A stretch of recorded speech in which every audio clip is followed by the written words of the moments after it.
il y a les projets de maisons de santé pluriprofessionnelles, mais il peut y avoir d'autres formules, effectivement. Alors, pour vous donner un ordre d'idée, en Maine-et-Loire, on est à 18 projets qui ont été projets de santé qui ont été validés et qui pour la plupart fonctionnent, sauf pour ceux qui ont été validés tout récemment et dont le délai de mise en œuvre est encore de quelques mois. Voilà, c'est surtout ça que je voulais rajouter. On va pouvoir prendre encore une ou deux questions. On va commencer un peu en retard, pas beaucoup plus. Je voudrais bien ajouter par rapport au délai de la part, délai d'appât de 4 mois, effectivement, je confirme sur le Saône-et-Loire. En tout cas, nous, on a réfléchi sur d'autres solutions parce qu'il y a le délai à la part, mais il y a aussi le délai de la RDH, il y a aussi le délai de la MSA, il y a aussi le délai, c'est un problème un peu général d'administration, clairement, et les moyens d'administration à mettre en œuvre. Donc, dans le Saône-et-Loire, on a mis en place une aide d'urgence pour tout ce qui est... Alors, il y a aussi l'appât d'urgence que vous n'avez pas signalé, Mme Martin, mais qui peut répondre effectivement à des situations un petit peu de crise qu'on peut solliciter.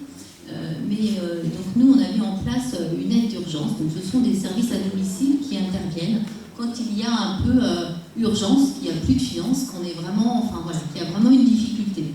Donc, on a 15 services agréés, que nous avons agréés au titre de l'association Coordination Autonomie et qui peuvent intervenir immédiatement dans les 48 heures, qui évitent une hospitalisation quand le conjoint est hospitalisé et qu'il était dans le principal, par exemple, qui aussi permet de raccourcir une hospitalisation parce que quelquefois, on a des gens qui restent à l'hôpital parce que la part évidemment n'est pas versée, puisque pour avoir la part, il faut être à domicile. Donc voilà, c'est absolument pas possible.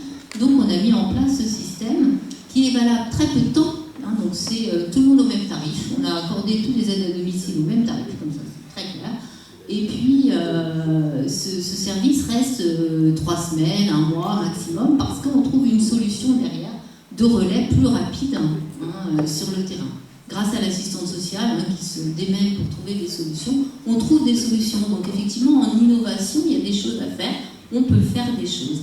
Et sur l'ensemble du Saône-et-Loire, alors je ne sais pas combien il peut y avoir de dossiers d'appât dans le grand Saône-et-Loire, mais en tout cas sur l'ensemble du Saône-et-Loire, il n'y a que 80 situations qui ont posé problème et pour lesquelles on est intervenu avec une aide immédiate à domicile. Donc finalement, ce n'est pas tant de situations que ça, parce que quand vous creusez un petit peu, il y a des gens qui ont un petit peu d'argent et qui peuvent financer, donc on a aussi cet accompagnement-là à faire, qui n'est pas simple non plus à tenir. Voilà ce que je voulais ajouter. Merci. Alors, une dernière question, peut-être? S'il y en a une, s'il y en a pas. Non, juste une réponse. La difficulté n'est pas la mise en place des aides en tant que telle. Moi, je travaille avec... Je ne sais pas si ça fonctionne. Non, ça fonctionne. Vous disiez, la difficulté n'est pas la mise en place, mais ça s'est arrêté au mai. Bon, je peux parler fort, de toute façon. J'ai du coffre. Je disais, la difficulté n'est pas dans l'ordre de la mise en place. Moi, je travaille à l'hôpital. De fait, j'ai pas 5 semaines pour mettre en place une aide et j'ai pas 5 semaines d'hospice devant moi. La difficulté, elle est, on peut mettre en place une aide quasiment du jour au lendemain, avec certains services. Il faut quand même reconnaître ça au service de soutien à domicile.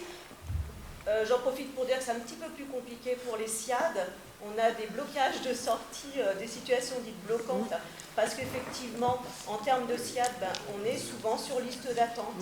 Et une liste d'attente en sortie d'hospice, c'est pas pratique, c'est pas ça qui fait l'aide.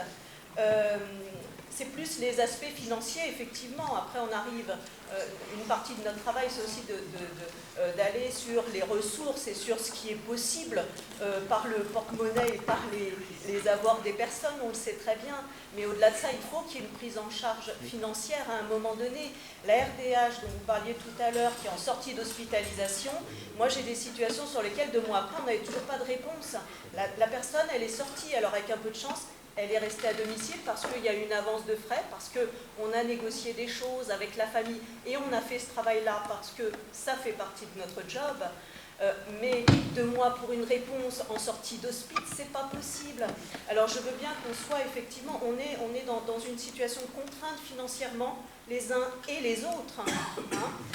Sauf que quelqu'un qui est réhospitalisé, c'est pas une solution en soi non plus. Les gens n'ont pas envie d'être à l'hôpital quand c'est pas nécessaire. Là, j'ai encore une entrée là cette semaine parce que le conjoint est hospitalisé, que c'était prévu, organisé, que c'était une chirurgie.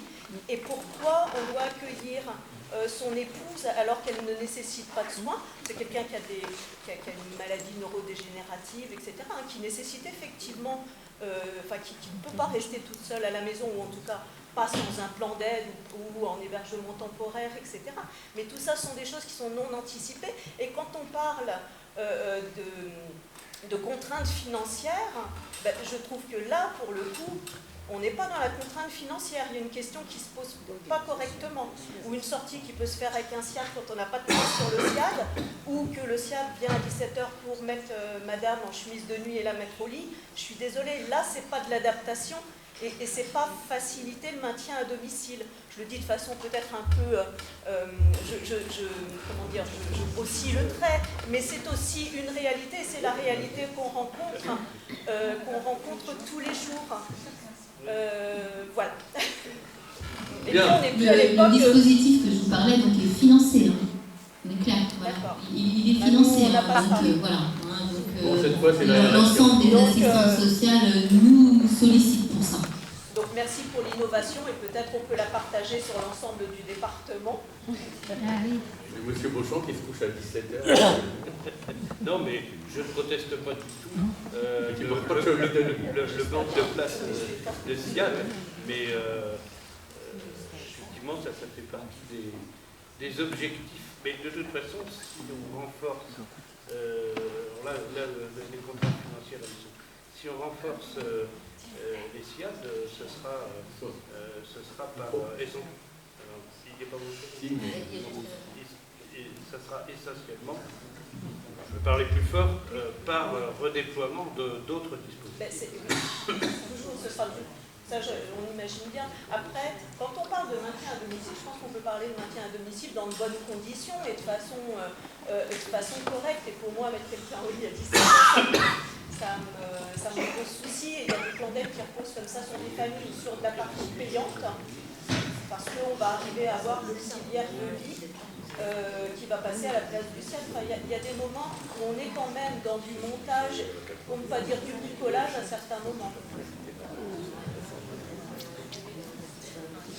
Bien. Et ben, faut avoir la télé dans sa chambre quand on se couche à 17h. Très sérieusement, il faut toujours mettre un peu d'humour. Et puis la touffe pas, oui. Voilà. Est-ce qu'il y a encore une dernière intervention? Non? Madame, moi j'ai terminé mon office. Madame, je suppose que vous devez clôturer, c'est pas à moi de le faire. Je veux dire, rien dans la salle. Non. En tout cas, dans mon micro, voilà. Attendez, vous voulez ma chaise? Non, en tout cas, le débat est riche et il n'est pas terminé. Je crois qu'on a beaucoup de travail encore à faire ensemble pour avancer et arriver à bien coordonner notre travail et à être efficace. En attendant, on va se réunir autour d'un cocktail, parce que je pense que la journée a été dense. On se retrouvera pour les 70 ans de la SADA. Voilà, peut-être, je ne sais pas. En tout cas, je tiens à remercier une nouvelle fois la Caisse d'épargne qui vous offre en partie ce cocktail.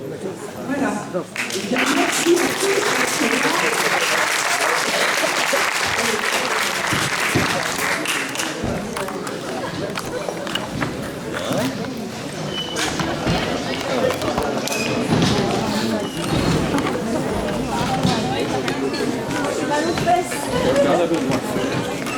Si on a besoin, et qu'il y a tout mais moi j'ai la cigarette. Oui. Ah, mais c'est bien. Les deux. Oui. Oui.